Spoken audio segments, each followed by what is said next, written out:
Uşaqlar, bugün biz baxacağıq sizlə müstəmləkə rejiminin möhkəmləndirilməsi və 19-cu əsrin 40-cı illərində keçirilən islahatlara. Siz bilirsiniz ki, Azərbaycanın 19-cu əsrin 30-cu illərində bir sıra bölgələrində üsyanlar baş vermişdir. Düzdür, həmin üsyanlar yatırılmışdı, lakin üsyanlar yatırılsa da nəticəsiz qalmadı. Və bu üsyanların nəticəsində Rus hökuməti yenidən burada islahatlar keçirmək məcburiyyətində qalır və əhalinin narazılığına səbəb olan komendant idarə üsulunu ləğv etmək məcburiyyətində qalırlar. Və burada yeni inzibati məhkəmə islahatlarının hazırlanması və tətbiqinə başlayırlar. Burada biz baxacağıq ki, üsyanlar yatırılsa da onları doğuran sosial, iqtisadi və siyasi səbəblər hələ də qalmaqdaydı. Ona görə də Rus çarı, ümumiyyətlə Rusiya məhz iqtisadi siyasətini həyata keçirmək üçün Cənubi Qafqazın, Azərbaycanın təbii ehtiyatlarını mənimsəmək üçün, daha deyək ki, güclü şəkildə mənimsəmək üçün buradakı idarəçilik üsulunu dəyişir və yeni bir inzibati idarə üsulu yaradır. Bəs bu hansıdır? İnzibati məhkəmə islahatı. Nə vaxt keçirəcək? 1840-cı ilin aprel ayının 10-unda 1-ci Nikolayın fərmanı ilə inzibati məhkəmə islahatı layihəsi təsdiq olunur. Həmin layihəyə görə Cənubi Qafqazın inzibati quruluşu dəyişdirilir və Ümumrusiya inzibati ərazi bölgüsünə uyğunlaşdırılır. Komendant idarə üsulu ləğv olunur və Rusiyada olduğu kimi quberniya, qəza, sahə inzibati bölgüsü, həmçinin məhkəmə sistemi də tətbiq olunur. Və biz burada baxacağıq ki, Cənubi Qafqaz diyarı mərkəzi Tiflis olan Gürcüstan İmereti quberniyasına və mərkəzi Şamaxı olan Xəzər vilayətinə bölünür. Həmçinin buradakı qəzaların tərkibində də nahiyələr yaradılacaq. Buradakı sxemə diqqətlə baxırsınız. Demək, baxırsınız buradakı Xəzər vilayətinə. Xəzər vilayətinin mərkəzi dedik ki, Şamaxı şəhəridir və hansı ərazilər daxildir? Şəki, Qarabağ, Bakı, Quba, Şirvan, Dərbənd, Lənkəran. Əvvəlki əyalətlərin yerində nələr yaradıldı? Qəzalar yaradılmışdı. Digər isə Gürcüstan və İmeretiya quberniyasıdır. Bunun da mərkəzi Tiflisdir. Və burada hansı ərazilər daxildir desək, Yelizavetpol qəzası, Naxçıvan, İrəvan və Calbara kənd dairəsi. Ümumiyyətlə, biz bilirik ki, 1828-ci ildə Naxçıvan və İrəvan xanlıqları ləğv edilərək burada erməni vilayəti yaradılmışdı. Lakin 1840-cı ilin fərmanında erməni vilayəti ləğv olunur və yenidən Naxçıvan və İrəvan qəzaları onun əvəzində yaradılacaqdır. Onu da deyim ki, bu bölgü zamanı Azərbaycanın sərhədləri nəzərə nahiyələrin sayı və sahələri məhz Qafqaz Çar hakimiyyət orqanları tərəfindən təsdiq olunurdu. Və bu əhalinin təbii ki, milli tərkibinə, özünə məxsusluğuna nəzər yetirilmirdi, məhəl qoyulmurdu. Həmçinin burada qoşunların komandanı, yəni baş hakim var idi ki, bütün Cənubi Qafqazın ali idarəçiliyi baş hakimin əlində cəmləşmişdi və baş hakim general qubernatora nəzərən daha geniş səlahiyyətlərə malik idi. Bəs kimlər təyin olunurdu bu vəzifələrə? Təbii ki, yalnız Ruslar təyin olunurdu. İndi isə biz baxacağıq məhkəmə sisteminə, yəni 1840-cı ilin 10 aprel qanununa görə Cənubi Qafqazın məhkəmə sistemində mühüm dəyişikliklər olur. Məsələn, qəza məhkəməsi yaradılır burada. Əvvəl bilirsiniz, 30-cu ildə necə idi? Əyalət və şəhər məhkəmələri var idi, düzdürmü? Burada isə qəza məhkəmələri yaranır. Necə ki, inzibati bölgü necədir? Qəza, nahiyə, quberniya. Burada da qəza məhkəmələri yaradılır və qəza hakimləri vergi verən təbəqələrdən seçilən iclasçılardan ibarət idi. Mülki işlərə hərbi səhra məhkəmələrində baxılması ləğv olunur. Bu müsbət addım idi məhkəmədə. Yəni siz bilirsiniz ki, 30-cu illərdə ən ağır nə idi? Mülki cinayətlərə hərbi səhra məhkəmələrində baxılması. Artıq 40-cı ildə bu ləğv olunur və ümumi imperiya qanunları əsasında quberniya, vilayət və qəza məhkəmələri yaradılır. Həmçinin buradakı bütün karguzarlıq işləri də rus dilində aparılır. Yerli adət-ənənələr nəzərə alınmır və həmin bu adət-ənənələri bilməyən, dilimizi başa düşməyən rus hakimlər də təbii ki, məhkəmələri öz iradələrindən asılı olaraq qərar verməyə çalışırdılar. Yenə burada 40-cı ilin qanununa görə şəriət məhkəmələri qalmışdı, lakin əvvəldə də olduğu kimi evlənmə, yəni kəbin, talaq və vərəsəlik işlərinə baxırdılar. Buna baxmayaraq, Şimali Azərbaycanın sakinləri bütün mülki, hüquqi, mübahisələrə görə şəriət məhkəmələrinə müraciət edirdilər.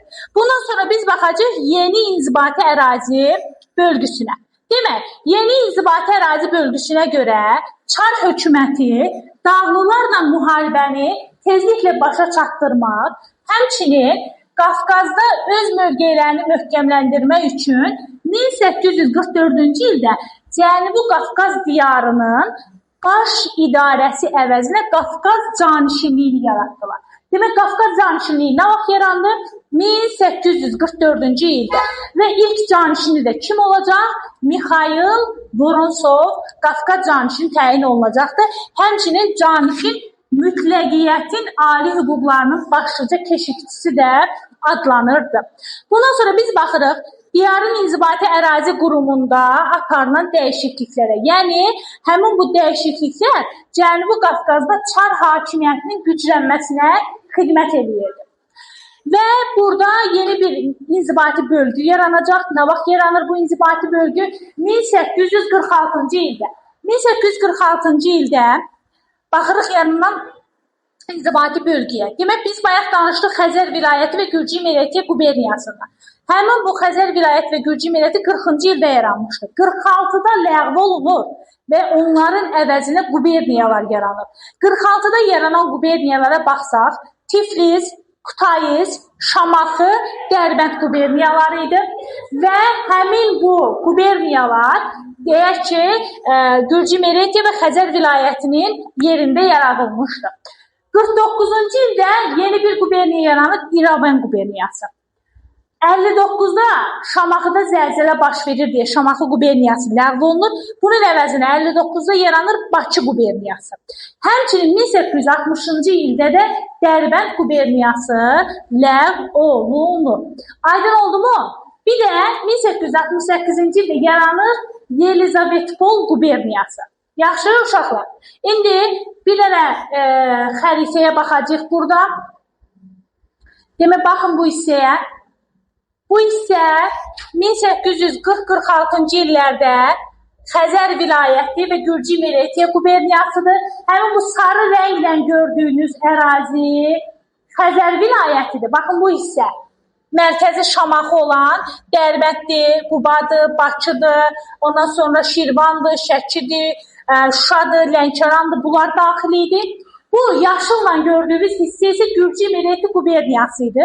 Gürcü Milliyeti quberniyasının mərkəzi Tiflis idi və bura daxil idi İrəvan, Naxçıvan qəzaları, Carbala kənd dairəsi, həmçinindəki Yelizavetpol qəzası daxil idi.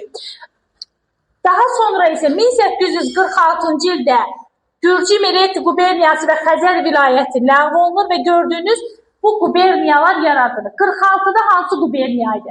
Şamaxı quberniyası, Dərbənd quberniyası, Tiflis quberniyası, bir də bu isə də Kutayiz quberniyası. O xəritədə düşmür. Sonra dedik ki, 49-cu ildə yarandı İrəvan quberniyası. Həmçinin dedik ki, 68-ci ildə Yelizavetpol quberniyası yaranacaq. Şamaxı quberniyasında 1859-da zəlzələ baş verir, mərkəz köçürülür hara? Bakı quberniyasına. Bir də 1860-da Dərbənd quberniyası ləğv olunacaq. Quberniyalarda aydın oldu mu?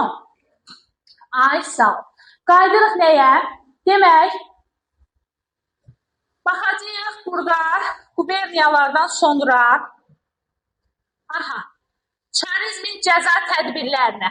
Demək, çarizmin ümumiyyətlə Azərbaycanda məmurlar, inzibati idarələr və məhkəmələrdən çıxarılırdı. Azərbaycandakı məmurlar, onların yerinə rus məmurlar təyin olunurdu.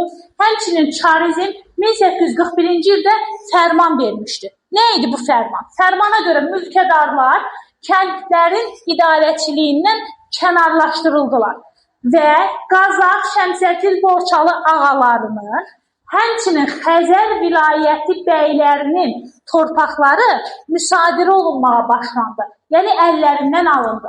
Bu qərar böyük narazılıqlara və çıxışlara səbəb oldu. Buna görə də 1842-də həmin bu torpaqların müsadirəsi dayandırıldı. 43-cü ildə də fərman verildi ki, ali müsəlman təbəqəsinin imtiyazları tanınsın. Ali müsəlman təbəqəsinin imtiyazları tanınsın. Demək, Qafqaz Canişini bu təbəqənin mülkiyyət hüquqları ilə bağlı layihəni çara təqdim edir və bu 40-cı illərin əvvəllərindən elan olunan yerli feodallarla münasibətlərin kəsilməsinə yönəldilən siyasət artıq uğursuzluqla nəticələdir. Ona görə də burada artıq bəy və ağalarla ruslar deyək ki, onların xeyrinə qərarlar verəcəkdir. İndi biz baxacağıq nəyə? Burada belə deyim ki, çarizmin Azərbaycan zadəganları ilə ittifaqın möhkəmləndirilməsinə. Demək, Qafqaza yola düşmək ərəfəsində Nikolay Voronsovu qəbul edir və burada çarizmin aqrar siyasətinin başlıca istiqamətini müəyyənləşdirən göstərişlər verir. Və burada 1843-cü ildən etibarən rəsmi sənədlərdə bəy, ağa necə adlanır? Ali müsəlman silki. Silk nədir? Təbəqə deməkdir. Ali müsəlman silki adlanmağa başlayır. Və bir də onu deyim ki, burada 1842-ci ildə Tiflisdə ağaların hüquqları ilə, şəxsi hüquqları və onların həyata keçirməsi yollarının işlərini hazırlanması ilə bağlı məşğul olan komitə də yaradılmışdı. Harada yaradılmışdı? Tiflisdə. Sonra biz baxacağıq. 1-ci Nikolayın 1846-cı ildə qəbul etdiyi reskriptlər. Reskript nədir? Reskript qanun gücündə olan bir sənəddir. Və bu reskriptə görə Ali müsəlman silkinin həm mülk, həm də tiyul torpaqları onların irsi mülkiyyətinə keçir. Yəni, tam irsi mülkiyyət hüququ alırlar, onlar yəni bunu sata bilərlər, bağışlaya bilərlər. Ancaq burada bir əmma var. Kimə? Özlərindən olanlara. Yəni, yalnız ali müsəlman təbəqəsinə sata və bağışlaya bilərdilər. Yəni, istifadə etmək, bağışlama, irsən vermək hüququ var, amma yalnız ali müsəlman silkinə. Həmçinin tiyul və mülk torpaqları da eyni kateqoriyaya, torpaq mülkiyyətinin eyni kateqoriyasına daxil olur. Həmçinin biz burada baxacağıq ki, nökər, əkər, ondan sonra rəncbər, bunlar hamısı ləğv edilir və ümumilikdə mülkədar tabelisi adlandırılmışdır. Təbii ki, bu addımı niyə atırlar? Özlərinə sosial dayaq yaratmaq üçün atılan ciddi addımıydı. Həmçinin mülkədarlara kəndlər üzərində polis və məhkəmə hüququ da verilmişdi. Bir də biz burada baxacağıq nəyə? Kəndli əsasnamələrinə. Uşaqlar 1847-ci ildə sahibkar kəndlərinə aid əsasnamə qəbul olunur. Yalnız sahibkar kəndlərinə aiddir 47-də. Kəndli əsasnamələrində nələr öz əksini tapacaq? Torpaq, vergi və mükəlləfiyyət. Torpağa görə 15 yaşına çatmış hər bir kəndliyi, kişi cinsindən olan hər bir kəndliyə 5 desiyatin torpaq verilirdi. Torpağın da, yəni 5 desiyatin, belə deyək də, desiyatini 1,9 hektar idi. Vergiyə görə taxılın 1/10 malcəhət şəklində, digər məhsulların isə 1/3 malcəhət şəklində sahibkara ödənməli idi. Əgər kəndlilər öz pay torpaqlarını sahibkarların iş heyvanından və deyək ki, onun avadanlıqlarından istifadə edirdisə, bu zaman 5/1-ə yenirdi. Həmçinin otlaqlarından da istifadə edirdisə, sahibkarın çöpbaşı vergisi ödəməli idi. Sudan istifadəyə görə isə bəhrə vergisi ödəyirdi. Ondan sonra biz baxacağıq mükəlləfiyyət hissəsinə. Mükəlləfiyyət nədir? Bir yara gedirdilər. Hər bir kəndli ailəsi bir nəfər ayırmalı idi ki, öz iş heyvanı ilə, vasitələri ilə ildə 18 gün bir yara gedir. Bir yar nədir? Pulsuz gedib işləmək. sahibkarın torpağında gedib pulsuz, əvəzi ödənilmədən işləmək. Həmçinin kəndlilər ildə 2 gündə elliklə çıxırdılar əvrəzə. Yəni sahibkarın torpağında işləyirdilər. Həmçinin əsasnaməyə görə sahibkarlara onların torpaqlarında yaşayan kəndlilər üzərində də necə ki 46-da verilmişdi polis məhkəmə hüququ. Baxın, burada da polis və məhdud məhkəmə hakimiyyəti hüququ da verilmişdi. Ancaq kəndlilərin bir sahibkarın yanından köçüb başqasının yanına getmək hüququ saxlanmışdı. Yəni şəxsən azad olan sahibkarlar var idi ki, daha doğrusu kəndlilər var idi ki, digər sahibkarın yanına keçmə hüququna malik idilər. Həmçinin burada 40-cı illərdə keçirilən islahatlar müstəmləkə xarakteri daşıyırdı. Amma Rus çarizmi ilə ali müsəlman silki arasında ittifaqın yaranmasına səbəb olur və kəndli əsasnamələri bəy və ağalarla kəndlilər arasındakı asılılığı da qanuni şəklə salmışdı. Aydın oldu?